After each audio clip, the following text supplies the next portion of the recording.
readers. We are going to continue on with a boy called Bat. We finished last time with chapter 7, where Bat was telling us about his every other Fridays and how he didn't really like them because they interrupted his schedule, his routine. And especially this time, he doesn't like it because that means he has to leave the kit at home with mom. Chapter 8 is called 16 Islets. Sometimes Bat wished that Janie went to his school because it would be kind of neat to see her in the hallways at lunchtime. But most of the time, he was glad that his school was something he didn't have to share with her. Janie attended the Robert E. Willits Elementary School, but this was her last year. Next fall, she would be going to junior high school. Bat went to a private school. It had smaller classes than public school, and his parents thought it was a better fit for him, which was fine with Bat. Mr. Grayson was a good teacher who never yelled and who usually let Bat wear his earmuffs if the things got too loud. Also, his school, the Saw-Whet School, was named after a type of owl. The main hallway of the Saw-Whet School was a busy place until about 8:35 a.m. when class officially started. Until then, it was full of parents walking the younger kids, those in kindergarten and first grade, to their classrooms, and older kids walking themselves, all while the principal, Mrs. Martinez, stood outside the administration office, smiling and being friendly. Bat, called Mrs. Martinez. Waving and smiling, Bat didn't feel like talking to Mrs. Martinez, so he pretended he didn't see her and slid to the far side of the hallway as he passed. That way she couldn't reach out and rumple his hair. Bat hated when people rumpled his hair, and Mrs. Martinez loved to rumple hair. She had never yet rumpled his hair, and Bat wanted to keep it that way. So here's a picture of Bat going down the hallway, and there's the principal. He's keeping his distance, isn't he? She's waving hi to everyone, but he's definitely checking her out to make sure that she's not coming towards him.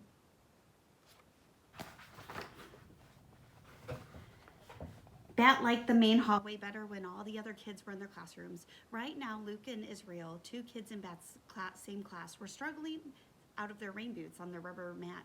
It wasn't raining, but dark clouds peppered the sky in a way that could mean recess would be wet.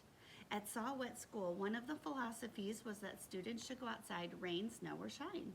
Bat hadn't worn rain boots, so he didn't have any need to take them off. He didn't carry an umbrella either because the Saw-Whet School didn't allow them in the hallways or classrooms, which Bat agreed was a wise decision. I wonder why they weren't allowed. He skirted around a kindergartner whose mother was kneeling in front of him, holding a tissue to his nose. "Hello," she said, and he dodged between a couple of big kids, sixth graders, who were tossing a small rubber ball back and forth. "Balls are supposed to be kept outside," Bat told the slightly smaller of the two big kids, a boy he recognized by the red glasses he wore. "Not this ball," said the boy. "This is a special ball."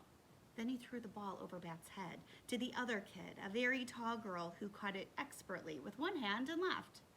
"It looks like a regular ball," Bat said. "It's not a regular ball," said the boy with the red glasses. Bat had a weird feeling in his stomach, like the boy was tricking him. He didn't know what to say. Just then Luca and Israel came by without the rain boots. "Hi, Bat," Israel said. "Do you think it'll rain?" "Maybe," said Bat. "Well, eventually, yes. But today, maybe." Relieved, Bat watched the two big kids move away toward their classroom, still tossing the ball. "What do you think was special about that ball?" he asked Israel. Then Miss Kiko came out of kindergarten room, ringing her handbell. It made a gentle tinkling sound way better than the harsh, painful scream of Janie's electric school bell system, which Bat had heard last year during a school play that he'd gone to watch. That electric school bell system reminds me of the way our bell sounds at our school. Sometimes it is loud, isn't it? And long. To class, it's time for another day." Miss Kiko had a beautiful voice, which was probably why it was her job to announce the start of school. Bat followed Luca and Israel into Mr. Grayson's classroom. "I brought 2 sandwiches for lunch today," Luca was telling Israel, "in case you want to trade cookies for one." "Why would I want to do that?" Israel answered. "I brought my own sandwich." Bat knew why Luca would think Israel would want to trade. Yesterday, he heard Luca tell Israel that she didn't really like her cream cheese sandwiches, and Israel replied that he didn't like the turkey one his mom always made. "I would trade anything for a cream cheese sandwich," he said. He listened to see if Luca would remind Israel of what he had said, but she didn't. "Probably Israel was just being nice," Bet interjected, "to make you feel better about bringing cream cheese sandwiches to school every day." He probably didn't really want your sandwich. Israel turned around. His face was red and his eyebrows pointed towards each other, making a wrinkle in his forehead. Dude, he said to Bat. Bat waited for Israel to say more, but he didn't, just that one word. Dude! Then Lucas started crying, and she shoved past Bat to go back into the hallway. He watched her run to the girls' bathroom. Why do you think that got Israel so upset, or Lucas so upset? Mr. Grayson came over. He was wearing his bright orange tennis shoes today. Bat liked it when he wore those shoes. It was like he was wearing suns on his feet. What's the problem, friends? He asked. Bat embarrassed Luca, Israel said, really loudly, making Bat wish he had his earmuffs. They were in his backpack on his bat. I'm sure you didn't mean to embarrass her, did you, Bat? Asked Mr. Grayson. There were 16 eyelets on each of his shoes. Bat counted. 8 on the left side, 8 on the right side. That made 32 eyelets. And boys and girls, these little holes that you put your shoelaces through are eyelets. So as he's looking down, as Mr. Grayson is talking to him, he's focusing on counting and the patterns, isn't he? It reminds me a lot about from Save Me a Seat with Joe.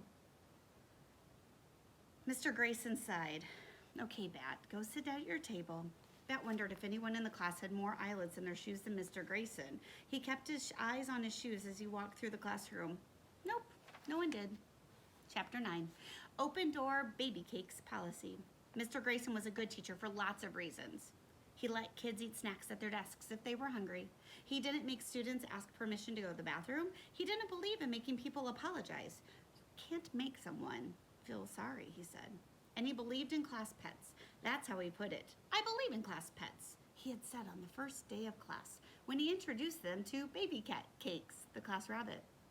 Baby Cakes, a white Angora bunny that looked like a giant fluff ball, lived in a pen in the back of the room, near the bookshelves. It was a big pen with a gate. If anyone ever needs to cuddle, Mr. Grayson said, Baby Cakes is there for you. And that was the thing that made Mr. Grayson the best teacher Bat had ever had. His open door Baby Cakes policy, which meant that anytime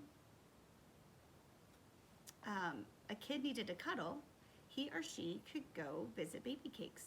No permission needed, no questions asked. Baby Cakes liked carrots and apples and put up with the cuddling. Bat knew the rabbit liked treats better than kids, but he also knew that Baby Cakes was smart enough to realize that the two of them often went together. Oh, look at Baby Cakes. Now that is a cute bunny, isn't it? He is fluffy, giant fluff ball. Have you ever seen a rabbit like that? Or an animal super big and fluffy? The thing about Mr. Grayson's open door Baby Cakes policy was that none of his kids wanted to ruin it by overusing it. Bat was Baby Cakes' most frequent visitor. Israel visited the second most, and then probably Jenny was third. A couple of months ago, Israel had given Bat a drawing he'd done of Baby Cakes. It was pretty good. Bat usually tried to visit Baby Cakes during recess or lunch, when a visit wouldn't mean leaving group time. But today, he didn't think he could wait until recess, maybe because he missed the baby skunk so much. When Mr. Grayson had everyone pull out the money game, Payday, that they played on Fridays, Bat slipped away from his table and headed to the back of the room. Today, Baby Cakes wasn't sleeping. She was just sitting in her favorite spot on top of the plastic hutch where she slept. She looked like white cotton candy. Bat sat close to Baby Cakes and put his hand on her back, just to let her know that he was there. He didn't want to startle her. Break into groups of 4, Mr. Grayson said. Choose a banker and pay everyone $200. For a moment, Bat thought maybe Mr. Grayson was going to let him skip the game and just hang out with Baby Cakes. But then he said, Bat, 5 minutes. Bat didn't want to play Payday. He didn't want to join the class in 5 minutes. But the open door Baby Cakes policy didn't mean that it was okay to skip stuff that the class was doing. It was one of those unspoken rules that Mom was always talking about. Those things that people are supposed to know without having to be told. Bat hated unspoken rules, but he loved the open door policy with Baby Cakes. So when 5 minutes later came, Mr. Grayson said, okay, Bat, time's up. Bat reluctantly scooted Baby Cakes off of his lap where he had set her and rejoined the class. The games were all arranged. Jenny Pearson had dealt out $200 for Bat. Luca, Bat, saw, Luca, Bat saw, had returned from the bathroom with red-rimmed eyes. Oh, that tells us that she was crying, wasn't it? She was in a different group. Ready? Ginny asked. I guess, said Bat. And he sat in the empty seat between Ginny and Raymond. Across from him, Corey rolled the dice. Bat sighed. It was going to be a long day. You ever had